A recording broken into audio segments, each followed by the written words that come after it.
Oke, selamat datang di channel Fasil Zone, tempatnya membahas alur cerita dan juga fakta-fakta unik dari dunia anime, manga, film, dan juga game. Oke, pada kesempatan kali ini ya teman-teman, saya akan menceritakan ya alur cerita dari suatu manga yang sangat legendaris ya, berjudul Berserk ya, karya mendiang Kentaro Miura Sensei. Oke, di sini saya akan membacakan ya dari chapter paling awal sampai paling terbaru ya, tapi tentunya tidak dalam satu video ya karena sangat panjang ya ceritanya ya, kisahnya sangat panjang. Oke, mari saja kita mulai ya sebagai pecinta Berserk ya, sebagai sesama pecinta Berserk, mari saja kita mulai.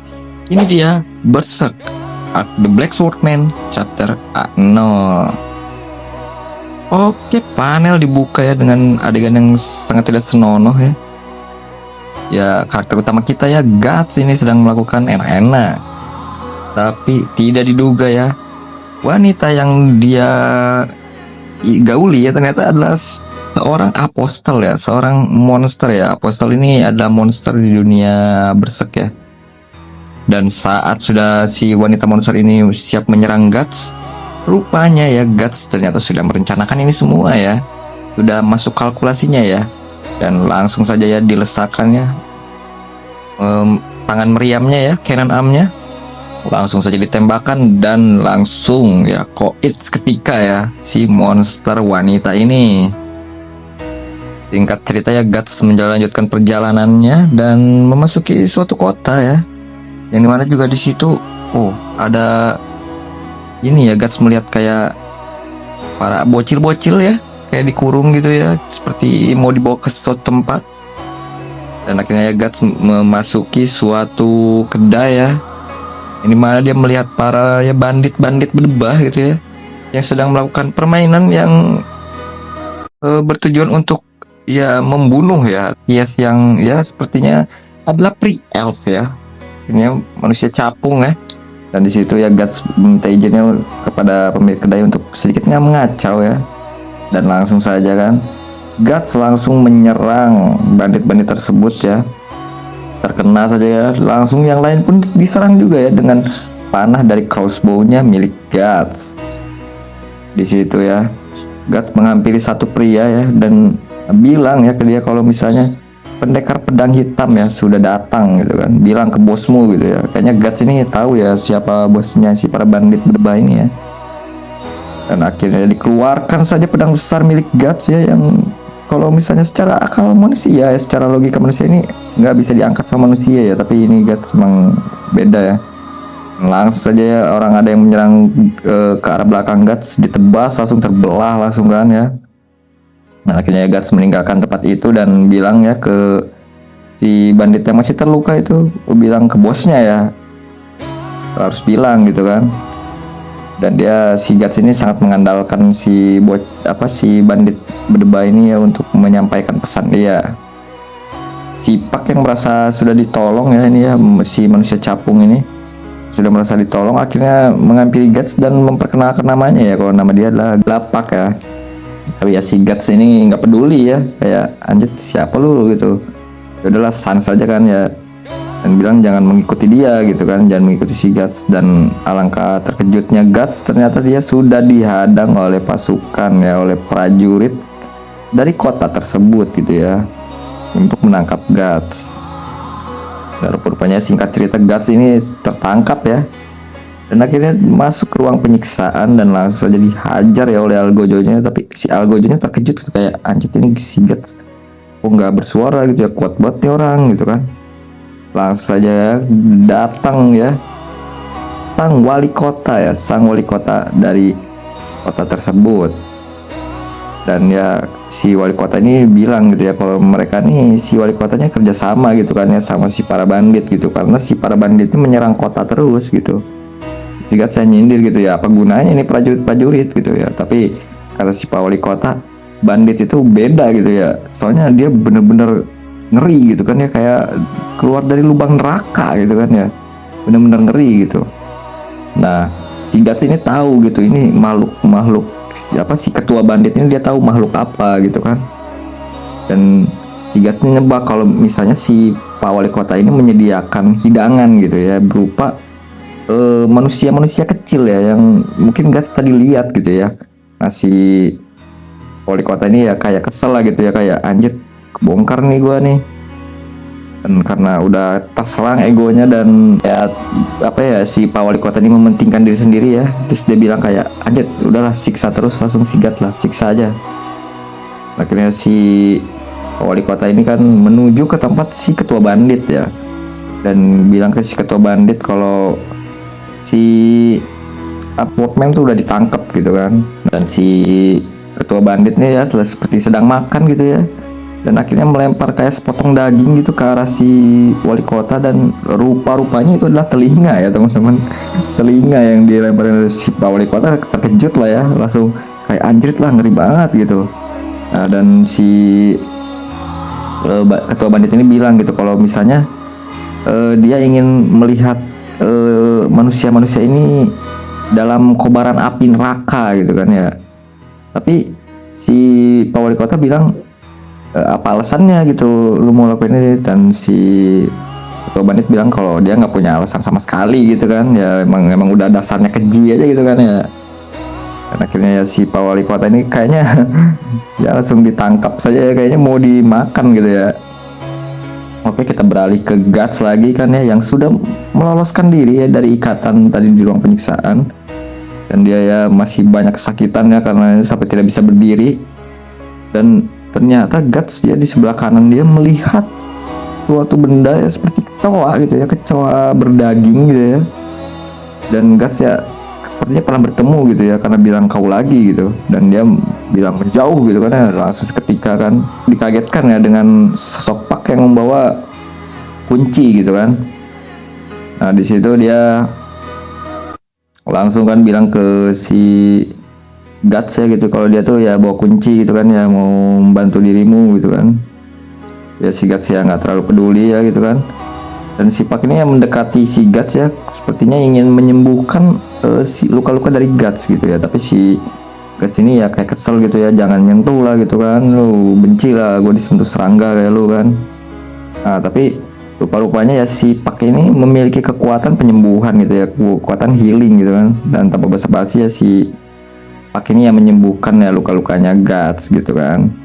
Tapi saat menyembuhkan si Guts ini, si Pak ini notice gitu kalau anjir di lehernya Guts ini kayak ada apa gitu ya, kayak ada gambar gitu, kayak ada tanda gitu kan. Nah, tapi si Guts yang ketahuan gitu ya, si Pak ngeliatin dia gitu kan, dia cuma bilang ini tanda doang kan.